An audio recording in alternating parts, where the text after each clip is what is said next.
యేసు ప్రభు లేఖనము సెలవిస్తా ఉన్నది, బుదిగంత నివాసులారా నా వైపు చూసి రక్షణ పొందుడని ఆయన లేఖనము సెలవిస్తా ఉంది. కాబట్టి సహోదరుడా సహోదరి, ఆయన లేఖనము ఆయన వైపు చూసి రక్షణ పొందుడని ఎందుకు సెలవిస్తా ఉందంటే, మరి యేసు ప్రభు ఈ లోకానికి మానవ జాతి అందరి కోసము దిగి వచ్చి మానవ జాతి పాపముల నిమిత్తమే మరణించి తిరిగి లేచి తిరిగి రానయ్యున్న ప్రభు అన్నాడు. అందుకనే రక్షణ ఎవరు ఇయ్యలేరు కాబట్టి, ఎవరు రక్షించలేరు కాబట్టి, ఎవరు పాపాలను క్షమించలేరు కాబట్టి, ఎవరు నిత్య నరకము తప్పించలేరు కాబట్టి యేసు ప్రభు అంటా ఉన్నాడు, నా వైపు చూసి రక్షణ పొందుడి. ఇదిగో నేను మీకోసమే ఈ శిలువలో మరణించాను, మీకోసమే రక్తాన్ని చిందించాను, మీ పాపాల కోసం రక్తాన్ని కార్చాను. కాబట్టి భూమి మీద ఉన్నప్పుడే మీ జీవితాలను మార్చుకొని రక్షణ పొందుడి నా వైపు చూసని ఆయన లేఖనము సెలవిస్తా ఉంది. కాబట్టి పాపులను రక్షించడానికి యేసుక్రీస్తు లోకానికి వచ్చనని లేఖనము సెలవిస్తా ఉంది. మానవుడు పాప జీవితంలో జీవిస్తూ ఉన్నాడని, మానవుని గురించి మరి యేసు ప్రభు లోకానికి దిగి వచ్చి మరి మానవుని రక్షించడానికి దిగి వచ్చినాడు. అందుకనే తిమోతి పత్రిక 1:15 పాపులను రక్షించటకు యేసుక్రీస్తు లోకానికి వచ్చనంటా ఉన్నాడు. మన పాప జీవితములు సాటి మానవుడు క్షమించలేడు, కానీ దేవాది దేవుడు మనల్ని మిక్కిలిగా ప్రేమించి లోకానికి దిగి వచ్చి మనల్ని రక్షించటకై, మనం ప్రేమించుటకై ఈ లోకానికి వచ్చి మన పాపము నుంచి విడిపించుటకై దేవుడు దిగి వచ్చినాడు. మరి పాపం వల్ల వచ్చు జీతం ఏంటంటే మరణము.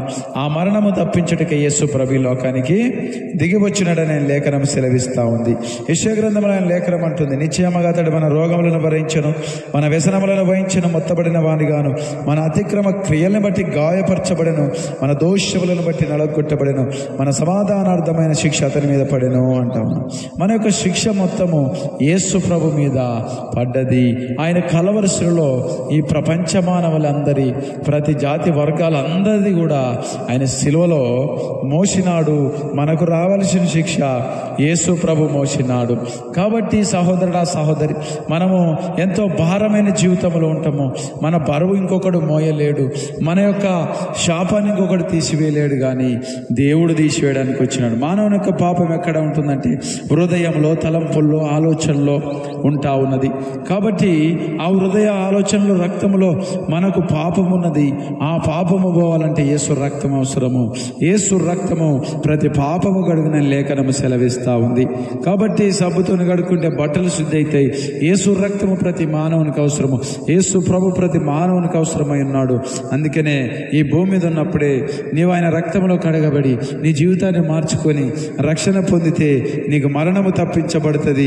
పరలోకము నీ కోసము సిద్ధపరచబడి ఉన్నది. అది ఉచితంగా నీకు ఇవ్వబడుతుంది. డబ్బు, ధనము, ఆస్తులు అవసరము లేదు. కానీ నువ్వు పాపిని ప్రభాని ఒప్పుకుంటే చాలు.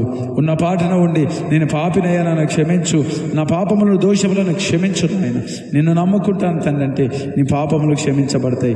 ఆయన యందు విశ్వాసం ఉంచు.